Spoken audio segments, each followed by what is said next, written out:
All right, welcome. This is the training camp to Ironman California 2023. Now we're counting down. There's 25 weeks left to the big race. So this is a whole new series than the last series. I really don't know what I'm gonna do different. I'm gonna do a little bit more focus on my training than just the learning of the excitement of getting prepared for this journey. And there's no more preparation. Now it's time for training. Before the last 26 weeks or 27 weeks, I've been playing Ironman. I've been playing a triathlete. I've been playing around in these new sports. And the reason I say I'm playing is because, I'm entering into a realm that I've never been in before. Yes, I've ran before. Yes, I've cycled before. And yes, I've swam. But to combine all of those three sports into one sport, it's a whole new game. So I was just preparing before, getting my feet wet and preparing for what's gonna come. Now there's no preparation. Now it's time to go. It's training. Whatever swim technique I have, I'm gonna improve on it with all my swimming from here on out, but now we gotta work on conditioning. Can I swim 2.4 miles? At the moment, no. In 6 months, yes. But not just being able to swim, with this new technique I've learned, but going into open water. Have I swam in open water before? Yes. But again, now with other people around, not with, a race and all these conditions, the excitement of this race. So it's a whole new experience for me. And putting it all together, I just ran a marathon last week or 2 weeks ago, and that was harsh on my body, and I couldn't imagine 2 more races on top of that, or even before that. The swim race, the portion of the race, the cycling portion of the race, and then the run. 26 miles alone was butt kicking. But now, am I prepared to run 26 miles right after I cycled 112 miles? Different story, different game, right? I gotta make sure that my legs have the capability of doing that.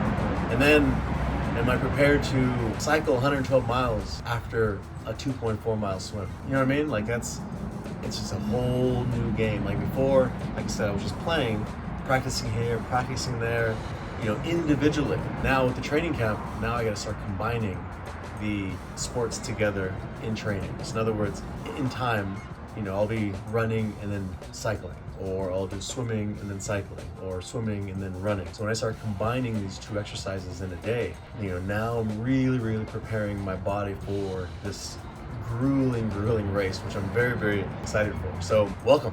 This is the journey, not even the journey. The journey here now is a training camp.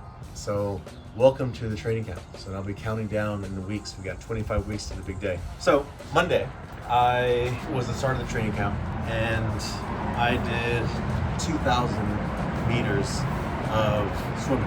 Now that was 2,000 meters of swimming on my first day back, after, running the marathon. But I also took pretty much the whole week before the marathon off from swimming. So it was about 2 weeks that I hadn't swam. And then to jump right in to 2,000 was pretty intense.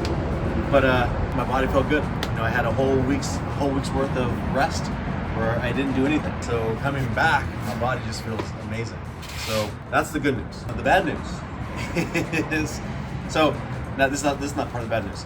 This is part of the good news. On Monday was the swimming, 2,000 meters, and then yesterday on Tuesday was the cycling. Now I had to cycle for 1 hour, and I haven't cycled for an hour yet.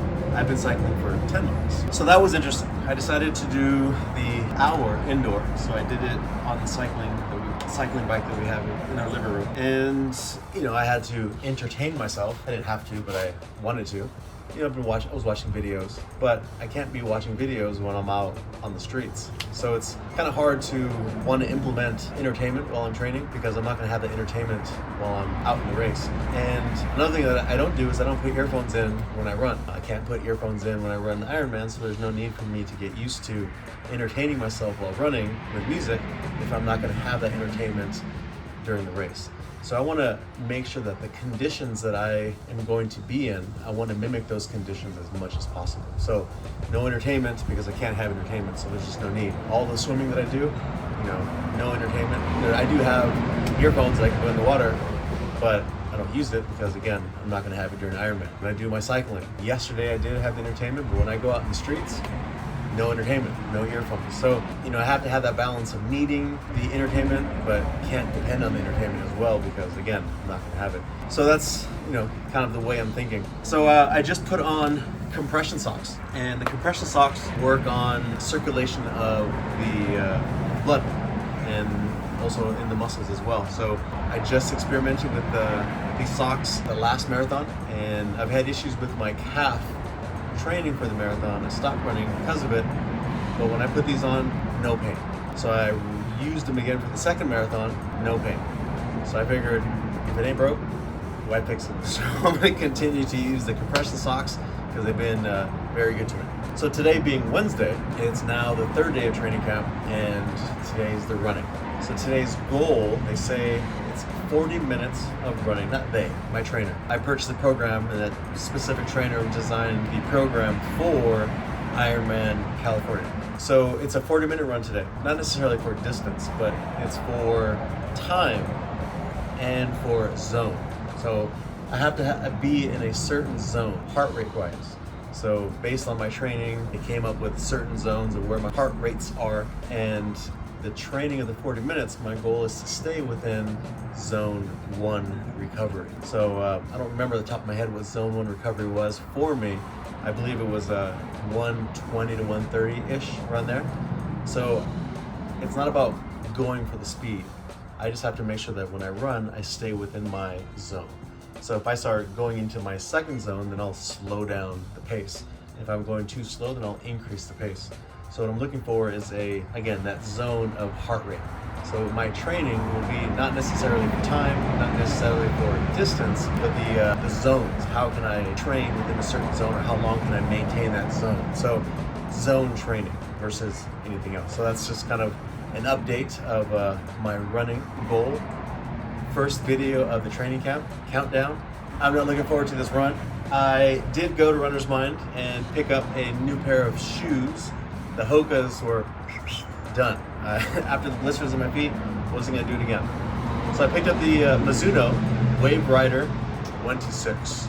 Now it has a nice wide toe box. The thickness, they're thick but not too thick, not as thick as the Hokas, but definitely has some padding on it. So we'll see how I respond to these shoes. So hopefully I respond well, so I don't have to continue looking for new shoes, because blistering feet was not the business. All right, we will see you after my run. All right, welcome back to the second video of my training week. So I hit a little snag, man. So if you can see, look at my eyeball. Whoo! So last night during jiu-jitsu, well, let me give you a little backstory first. The one thing about jiu-jitsu, right, is you have the higher belts, which are the purple, brown, and black belts. I being a black belt, am considered a higher belt. And what they say is that higher belts don't roll or spar with lower belts. And the reason being is injuries are a lot higher when you roll with a lower belt, because they really don't know how to control their body, and they can be a little rambunctious. But rambunctious I can handle. So I love to roll with or spar with lower belts, because I feel like they need to, feel what it feels like to be with an experienced person, so they have an understanding or a perspective of a movement, right? So yeah. So last night I was sparring with the white belt, and he poked me in the eye with his thumb. Oh man, it hurts. But I was thinking that if I don't do my practices today because of the injury, then I'm gonna fall behind. So today I have a 2,000 meter swim, and then I also have a 50 minute run later on today. So I didn't want to blame my eye and say, oh, well, I can't swim because of my eye, or oh, I can't run because of my eye. So I'm doing it. But one of the things that, I really wanted to be careful, but if I look at my eye, it's actually under the pupil. So the impact, so it's just on the white part. So it hurts, but it doesn't hurt. It's not affecting my vision. As I look and turn my head and my eyes, it doesn't hurt as much. It just hurts because of the impact. So we're gonna find out. I got 2,000 meters to swim. I'm about to swim it. Hopefully the suction of the goggles doesn't bother my eye. So we're gonna attempt this swim, see how it goes, and we'll update you after I'm done. All right, so today was the day that I felt like a swimmer. Woo! Man, as you guys know, I hired a trainer in the beginning of this journey to teach me how to swim. I didn't know how to swim long distance. Well, I didn't know how to swim at all. Let me rephrase that. I have never been taught formally how to swim. I just knew how to doggy paddle. I knew what I thought was a freestyle, but it was awful. I'll show you a video of the first time with my coach here. And today, it took me a while to build up to 100 meters. And when I finally hit 100 meters, like 100 meter splits, I was like super excited. I was like, whoa. I don't know if you guys remember in the beginning of the videos series, you know, when I hit the 100 miles or the 100 meters for the first time, I was excited. I was telling people, like, I thought this swim was going to be impossible because I just knew that I just had such an uphill climb or uphill battle to fight. And then recently I did a couple times 200 meter splits, and like I was like, wow, I was like really proud of myself. Like, okay, I'm growing. And then today they gave me 5 300 meter splits, like back to back with maybe 20-30 seconds rest in between. And when I first saw the workout that it said that I had these splits, 300 meter splits, I'm not gonna lie, I was intimidated. I was like, oh man, like I've never done 300 meter splits. I'm gonna be tired. You know, am I gonna be able to make it? You know, so I was doubting myself, and you know, I was worried about my eye. And when I jumped in and started the 300 meters, the first one was like easy. I was like, oh, okay, you know, maybe I'm just fresh. Second one, boom, knocked it out. Third one, knocked it out. Fourth one, knocked it out. Fifth one, knocked it out. And I was like, wait a minute, what is going on? I was like really happy with my performance. And then all of a sudden I see the last split and they gave me a 500 meter split. I was like, oh man, they gave me a 500 meter split. So for those who don't know, splits are just like sets, if you want to call them. So, you know, for those who work out in the gym, you do like 3 sets of 10. So 10 repetitions, 3 sets would be 10 3 times. Well, the splits, depending on what you dictate the splits are, that's like your set. So I'm doing 300 meter splits. So they have me do 300 meters 5 different times with rest in between. So that's what the splits vary. They can go 100 meter splits, 50 meter splits, 500 meter splits, 800 meter splits. Really depends on the length that you're doing. So when I had to do the 500 meter split, I was like, okay, I'm confident, I got this. And so I busted out the 500 meter split, and I was like, man, what is going on today? Today I felt confident. Like after doing it, everything, I was confident. I was like, wow, like I feel like now I feel like I can do this 2.4 mile swim without a struggle. And now what I mean struggle is panicking, doubting myself. Like today was the day. Like I now know I can do it. Now it's just a matter of continuing, you know, the progress, continuing the, you know, the increasing of the speed, all that. Like today I found my speed as well. Normally I've been going really fast and burning myself out, but today, I don't know, maybe it was because I was just kind of taking it slower, but I just found the rhythm. And yeah, so a very good workout today. I'm excited. My eye was not a bother. You know, there was no really a lot of suction on the big glasses that I have, goggles. So eye is good. So now go home, rest, eat, and I have a couple more clients tonight, and then I'm gonna do that 50-minute jog later tonight. So it's cooled down. It's not that hot. It's only 66 outside, but to me, you know, I don't feel like running in this 66 degree weather. I'm gonna wait till it gets cooler tonight when the sun starts going down. That way I can take my dog, Dozer. And yeah, I'm pumped. I'm really pumped. That was a good workout today. So I will see you on the next video. All right, welcome back to the conclusion of my first week of training. Man, whoo! I had a great time training. Let me break it down. So a very successful week. Again, only week 1, but I cannot dismiss the last 6 months of training that has gotten me to this point. So the first week has been a huge success in swimming. I think that has been the highlight of this week, where I increased my split to 500. That is the max I've ever done, which means I did 500 meters without stopping and without resting. When I first started, again, I went down 25 meters and I was winded. 25 and then 50 meters, super winded. Like it took me a long time to build up to that.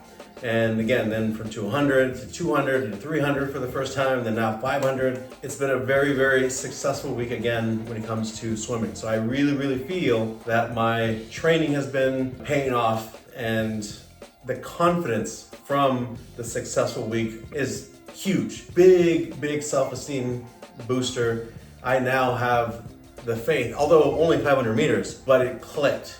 So now I have the confidence that I feel like I can do 2.4 miles of swimming. So more training to go, but this is huge. So week 1 was a success in swimming. And when it comes to cycling, this week I did all my training sessions in cycling, but I did them all indoors. So that, to me, I want to give myself like a C or a B. If I give, now swimming was an A, cycling this week, although I did all my time, I did my distance, but because it was indoor, I don't feel like I'm as successful as I was if I would have done it outside.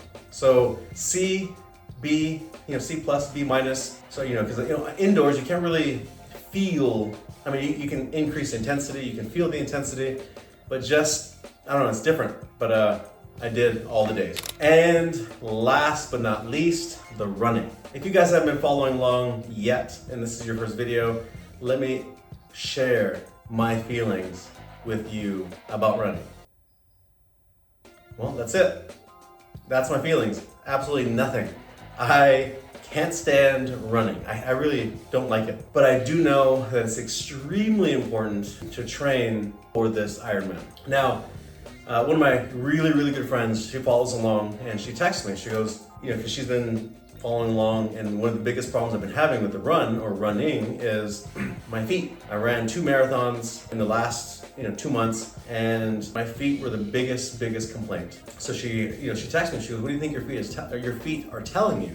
And it made me think for a little bit, and I go, you know what? I know exactly what my feet are telling me.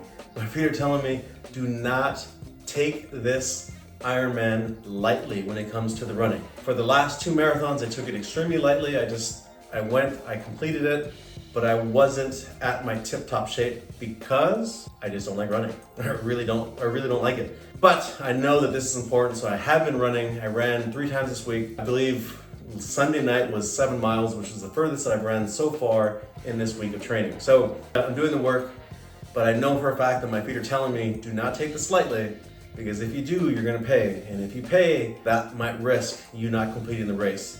So I am 100% dialed in. I'm running, I'm cycling, and I'm swimming. I've even actually added 1 more day of swimming because my program only has me swimming twice a week versus my normal 3 times a week. So for running, although I don't like it, I would say that I give myself an A for this week because I completed it. I completed the zone training, I completed the time and the distance. So all in all, good grade. Now, a couple things I want to discuss regarding my experience. Number 1, my new shoes. As I'm looking at my feet are gnarly right now. Man, I am actually really shocked and surprised that my feet are as sensitive as they are. Now, I've been doing jiu-jitsu for the last 14 years. We're always barefoot, but we're also barefoot on a very soft matting. I just expected, just all the activity that we do with, barefoot, even if it's on a soft pad, I figured my feet would be at least tougher. Man, I have figured out that my feet are, I can say this because I'm talking about me, I got little sissy feet because I can't believe that they're just blistering up like crazy. I have blood blisters from the new shoes. So thinking about what's really going on, all joking aside, is that the reason is that my feet, I haven't calloused my feet. If you look at my hands have calluses. Why? Because, lifting weights and moving things around. So the skin has gotten hard and calloused from all the jiu-jitsu, all the training, all the weightlifting. So my hands never tear because they're calloused. But my feet are not calloused. Now, they don't need to look calloused, but they just need to be a little bit harder. And that's what I'm going through right now. I'm going through the growing pains of breaking down my feet on this luxurious soft mats that I've been on for the last 14 years. And now I'm putting my feet into real work and in the running. So I think, for a couple weeks, my feet just need to get, all the old skin out, new hardened skin, so that way my feet don't look gnarly. So I apologize at jiu-jitsu if you guys see my feet, how messed up they are. But hey, that's part of being an athlete, and those are part of being, from all the running I've been doing. So nothing I can do. My other thing that I want to talk about before I close out the week is I am an only child. Right? I have brothers and sisters, but they are half and I don't see them, and I never have lived with them, so technically I'm an only child. It is what it is. And the one thing that I really enjoy about or enjoy about being an only child is, other than being spoiled, is a lot of time